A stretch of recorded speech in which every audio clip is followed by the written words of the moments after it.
자, 설문 작성의 절차에 대해서 설명해 드리겠습니다. 맨 처음에는 이제 필요한 정보를 규명하기 위해서 내가 측정해야 되는, 그러니까 내 연구 주제와 관련해서 측정해야 되는 개념, 즉 그 변수들이죠, 변수. 측정 개념과 관련된 변수나 또는 현상의 서술을 위해서 필요한 속성을 규명을 하는 거예요. 그러니까 우리가 측정의 대상은 어떤 그 대상의 속성을 우리가 측정을 하는 거죠. 속성을 규명하기 위해서 우리가 측정을 하는 것이죠. 사람에 대해 측정을 하지만 사람에 대해서 하는 게 아니라 사람의 속성, 성, 젠더가 남성이냐 여성이냐, 또는 뭐 나이가 몇 10대냐 20대냐 30대냐 40대냐, 또는 뭐 직업이 뭐냐, 학력이 어떤가, 뭐 이런 것들, 이 속성에 대해서 규명을 하기 때문에 이런 그 필요한 정보의 규명이 필요한 거고요. 두 번째는 자료 수집 방법을 결정해야 돼요. 자료 수집을 어떤 방법을 할 거냐, 뭐 면접법을 할 거냐, 전화조사를 할 거냐, 우편조사를 할 거냐, 뭐 설문지법을 할 거냐, 이 방법이 결정돼야지 설문지 형식이나 양이나 표현 방식 이런 것들이 결정이 되는 거예요. 자료 수집을 어떻게 할 거냐 결정을 하고, 그 다음에 세 번째는 그 설문 문항의 내용을 결정을 하는 것입니다. 연구 주제와 관련된 개념, 그 변수를 측정하기 위해서 어떠한 내용의 문항이 포함되어야 할 것인가, 이거를 결정을 하는 것입니다. 그 다음에 네 번째는 질문 형식을 결정을 하는 것이요. 질문 형식은 아까 개방형이냐 폐쇄형이냐, 또는 뭐 폐쇄형 중에서도 어떤 뭐 척도를 이용할 것인가, 뭐 3점 척도를 할 건가, 5점 척도를 할 건가, 뭐 7점 척도를 할 건가, 뭐 이런 것들을 결정을 해야 되고요. 그 다음에 다섯 번째는 이제 문항을 표현하는 것이죠. 문항을 표현할 때는 아까 얘기했던 여러 가지 그 지켜야 될 것들이 있어요. 명확하고 간결하고 뭐 이런 것들을 표현하는 방식이 있어요. 이렇게 해야 되고, 그 다음에 이제 여섯 번째는 문항의 순서로 배열하는 것이에요. 응답하기 쉬운 것부터 어, 배열을 하고, 그 다음에 어렵거나 좀 프라이버시에 관련된 건 조금 뒤로 빼주는 게 좋아요. 왜냐하면 처음부터 어렵거나 자기 프라이버시와 관련된 문항을 설문을 하면 사람들이 처음부터 답답하게 응답을 안 해요. 안 하는 경우들이 많아요. 처음에는 간단한 거, 쉬운 거부터 해서 점점 이제 어려운 걸로 이렇게 배열하는 게 좋아요. 그 다음에 사전 조사를 실시하는 게 좋습니다. 이게 프리 테스트인데 이제 설문지를 만들어서 한 샘플을 한 뭐 20명, 4, 50명 정도 해서 이렇게 사전 조사를 프리 테스트를 한번 해봐요. 그래서 거기에 이제 문제가 없는지, 또 잘못된 거 없는지, 이런 것들을 수정하거나 삭제하거나 추가하거나 또 순서를 다시 바로 잡거나 뭐 이런 것들이 하는 그 프리 테스트가 필요합니다. 근데 이제 대부분 이제 프리 테스트를 많이 생략을 해요. 그 이유는 뭐냐면 설문지가 제대로 만들어졌다고 간주를 하고 프리 테스트를 생략을 하는 경우도 있습니다. 그런 경우는 어떤 경우냐면 본인이 만들어 가지고 내가 설문지 잘 만들어서 프리 테스트를 안 하고 그냥 생략을 했다라는 것은 좀 모순이 있고, 이거를 이제 전문가나 또는 뭐 선배나 교수님들한테 가서 이 설문지가 잘 된 겁니까 한번 평가를 받아보는 거예요. 또는 거기서 교정을 받거나 해서 잘 됐다고 생각하고 프리 테스트를 많이 생략을 하고 본조사로 많이 들어갑니다. 그리고 이제 마지막 여덟 번째 단계는 이게 제대로 됐으면 설문지를 인쇄를 하는 거죠. 인쇄를 해서 이제 직접 가서 이제 여러 가지 방법을 통해서 자료 수집을 해야 되겠죠. 자, 이제 설문지 문항 배열의 요령인데요.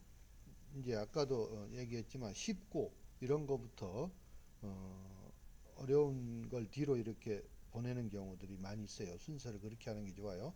맨 처음에는 오리엔테이션을 가장 먼저 배열합니다. 오리엔테이션은 이제 예를 들어서 뭐 인구 통계적인 그런 그 질문들, 당신의 성은 젠더, 뭐 남성, 여성이라든지 당신의 나이는 뭐 10대, 20대, 이런 것들을 앞에 배열하면 쉽게 이렇게 간단하게 응답하면서 쭉 뒤에 어려운 내용까지 이렇게 진행이 됩니다. 그래서 맨 처음에는 오리엔테이션에 관련된 것들을 가장 먼저 배열하는 게 좋고, 그 다음에 흥미있는 문항을 앞부분에 배열해요. 그러니까 재미있고 흥미있는 것들을 앞에다 놓고 어려운 건 뒤로 빼고, 어렵고 지루한 질문은 가운데나 뒤로 빼는 게 좋아요.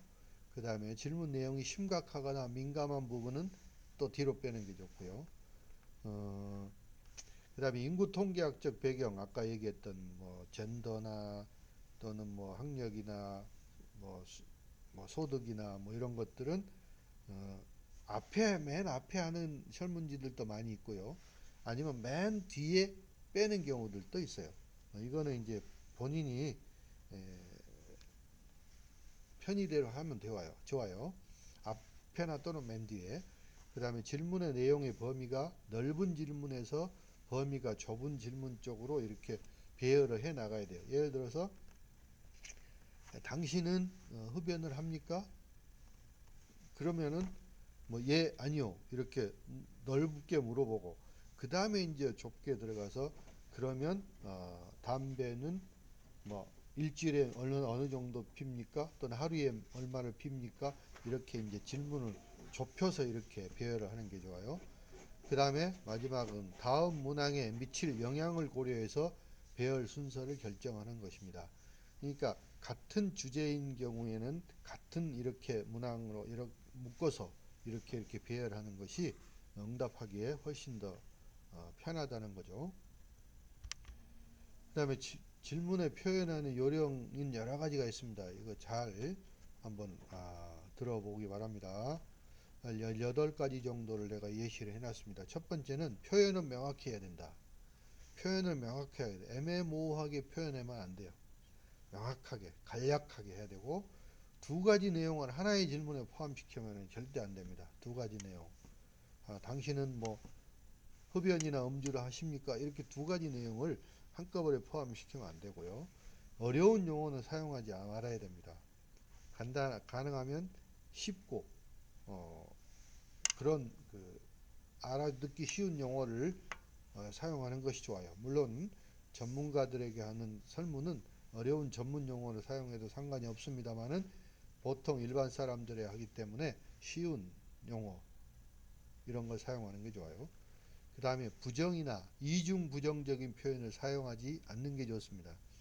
당신은 뭐 흡연을 하지 않습니까? 아니면 흡연을 하지 않거나 뭐 않습니까? 라든지 이렇게 부정을 하거나 이중 부정하는 이런 표현은 사용하지 않는 게 좋습니다. 그 다음에 편견이 작용할 가능성이 있는 용어는 사용하지 말아야 됩니다. 편견, 주관성이 개입될 수 있는 용어들, 뭐 어떤 뭐 특정한 정당을 지지하는 용어라든지 어떤 뭐 특정한 뭐 계층을 지지한다거나 이런 용어들은 사용하지 않는 게 좋고요. 그 다음에 대체안이 포함되어 있는 경우와 그렇지 않은 경우 응답 결과가 달라질 수가 있습니다. 이거 아니면 다음 차선책 뭐 이런 대체안이 있느냐 또는 없느냐에 따라서 결과가 달라질 수 있다는 거고요. 그 다음에 미묘한 의미의 차이가 있는 용어는 사용하지 않는 게 좋아요. 약간의 어, 뭐 미묘한 차이 있는 것들, 뭐 그런 의미 있는 그런 용어들 이런 것들은 사용하지 않는 게 좋아요. 그 다음에 질문의 초점을 명확히 해야 됩니다. 뭘 물어보는 건지 그 초점을 명확히 해서 질문해야 되고, 그 다음에 조건이 포함되는 질문을 조심해야 돼요. 당신은 뭐 하다면 어떻게 하실 것입니까? 이런 조건, 이런 조건문이 들어가 있는 질문은 가능하면 피하는 게 좋아요. 어쩔 수 없이 넣어야 되는 경우는 한두 개 넣을 정도는 괜찮지만, 그 다음에 10번째는 문제 표현의 강도에 주의해야 됩니다. 문제 표현을 강하게 물어볼 거냐, 약하게 물어볼 거냐, 이것도 잘 조절을 해야 돼요. 그 다음에 금상첨화식 표현은 피해야 됩니다. 더 좋은 게 있으면은 그걸 당연히 사람들은 선택하겠죠. 예. 그래서 금상첨화식 표현은 피해야 되고, 그리고 그리고 또는 와, 과, 뭐 이런 그 접속사 같은 것들을 토시 이런 거 사용할 때도 조심해야 되고요. 당연한 질문은 제거해야 됩니다. 당연한 누구나 물어보면 당연한 것들은 어, 질문하면 안 돼요. 당연한 것들. 그다음에 응답자의 자존심을 건드리는 표현은 피하는 게 좋습니다. 무시하거나 또는 막좀 자존심을 상하게 하거나 건드리는 이런 표현들, 쉬운 걸 막 설명한다거나 뭐 이런 것들은 표현하는 게 조심해야 되고요. 또 너무 자세한 설명은 피하는 게 좋습니다. 이것도 마찬가지 자존심하고 관련 너무 자세하게 설명하면은 어, 글만 길어지고 사람들이 좀 그런 걸 싫어해요. 짜증을 내요. 그 다음에 기간이나 내용이 광범위한 표현은 피해야 됩니다. 아까도 물어봤듯이 뭐 당신은 뭐 음주를 하십니까? 그러면 뭐 예 아니요 그 다음 질문에 이제 당신은 1년에 뭐 소주를 몇 병 먹습니까? 1년에 뭐 술을 얼마나 마십니까? 이렇게 물어보면 안 되죠. 일주일 또는 뭐 한 달 아니면 짧게 뭐 하루에 뭐 하루는 좀 그런가? 아무튼 일주일 뭐 한 달 정도는 1년 또는 뭐 5년, 10년 뭐 이렇게 긴 너무 기간은 물어보는 거는 피하는 게 좋고요. 유도적인 질문을 피하는 게 좋습니다. 그러니까 응답을 이렇게 유도해서 하는 질문들은 피하는 게 좋고요. 또 응답 항목의 중복이나 불균형을 피하는 게 좋습니다. 응답 항목을 똑같은 걸 뭐 비슷한 걸 또 질문하거나 또는 뭐 양쪽이 똑같이 물어보지 않고 한쪽이 치우쳐서 불균형적으로 물어보거나 뭐 이런 질문들은 피하는 게 좋습니다. 자, 질문지 배포 및 수거에 대해서 말씀드립니다. 최근에는 이제 우편이나 또는 뭐 직접 사람들을 모아놓고 하는 그 집단 질문이나 또는 뭐 이제 인터넷을 활용하거나 이런 것들로 이제 많이 이제 물어봅니다. 해서 이제 회수를 하게 되는데 이것도 이제 인터넷 같은 경우는 나이 많이 드신 분들은 잘 그거를 잘 활용을 하지 않고 또 그거를 잘 그 검색을 하지 않는 경우들이 있어요. 그런 경우는 이제 연령이나 계층에 따라서 이제 젊은 층이나 또는 뭐 이제 어떤 계층이냐, 뭐 사무직이냐, 뭐 또는 뭐 그 현장직이냐 이런 거에 따라서 인터넷 활용하는 데는 상당한 차이가 있을 수 있어요. 그래서 이런 것들은 그 대상에 따라서 적절히 활용을 하면 좋습니다.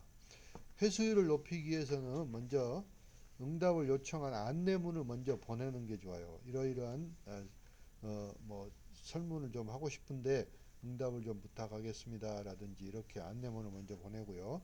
안내문 배송 후에 어느 정도 시간을 두고 질문지를 이제 우편으로 보내거나 인터넷으로 또는 이메일 같은 거로도 보내죠.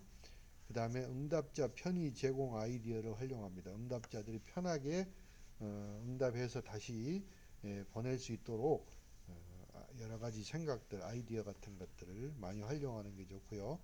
질문지를 재우송하는, 그러니까 처음에 한번 보냈는데 응답이 안 온 경우에 다시 또 재차 또 보내고 몇 번 이렇게 반복을 해야 되고요. 우편으로 보냈을 때 안 왔을 때는 독촉하는 엽서도 옛날에 많이 보내고 그랬고요. 또 이제 보낼 때 간단한 뭐 사례품, 이제 직접 이제 어, 많은 사람들을 모아놓고 할 때는 이제 기념 볼펜을 하나씩 주고 응답하고 가지도록 하거나 또는 뭐 요즘은 이제 인터넷 같은 걸 할 때는 어, 뭐 커피 쿠폰이나 뭐 또는 뭐 무슨 뭐 상품권 뭐 몇천 원짜리 이런 것들을 주거나 이렇게 하면은 응답률이 높아질 수가 있고요. 그 다음에 편파성이 있는지 점검을 해야 되는데 일반화의 문제, 제너럴라이제이션은 어떤 샘플을 잘 만들어서 그 대표성 있는 샘플에다가 응답을 해야 이제 조사를 해야 돼요. 그래야지 그 결과가 전체 모집단에 다 적용이 가능한 제너럴레이즈 일반화가 가능해지는 것이죠. 그래서 그 샘플이 제대로 대표성을 갖고 있느냐, 그 다음에 이제 주기 분석법, 웨이브 어널리시스라고 하는데 어떤 주기별로 하는 게 좋을까, 뭐 이런 것도 이제 분석을 해서 또 주요 문항의 반응 차이 분석, 이런 그 여러 가지 그 분석 방법들을 통해서 이게 편파성이 있는 건지 없는 건지 이런 것들을 잘 조절하고 잘 만들어서 어, 조사를 하고, 그 조사된 그 데이터를 가지고 결과에 대해 분석을 해서 그 결과를 해석해야지 제대로 된 그 설문조사가 이루어지는 것입니다. 예, 그래서 대단히 중요한 부분이라고 말씀드릴 수 있겠습니다.